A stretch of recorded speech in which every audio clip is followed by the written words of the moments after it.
closing down.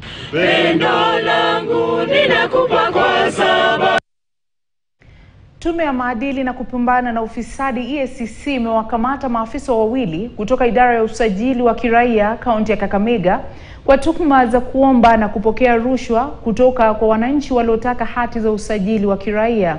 Maafisa hao wanadaiwa kuomba rushwa ili kuharakisha utoaji wa huduma kwa wakazi katika kaunti hiyo. Inaripotiwa kuwa rushwa hiyo hutolewa kupitia namba ya M-Pesa inayomilikiwa binafsi, ikionyesha kuwepo kwa mtandao wa kupokea rushwa kwa kushirikiana.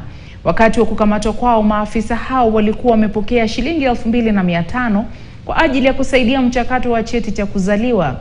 Washukiwa wanazuiliwa katika kituo cha polisi cha Bungoma wakisubiri kuchukuliwa hatua zaidi na afisi za kanda ya magharibi za EACC huko Bungoma.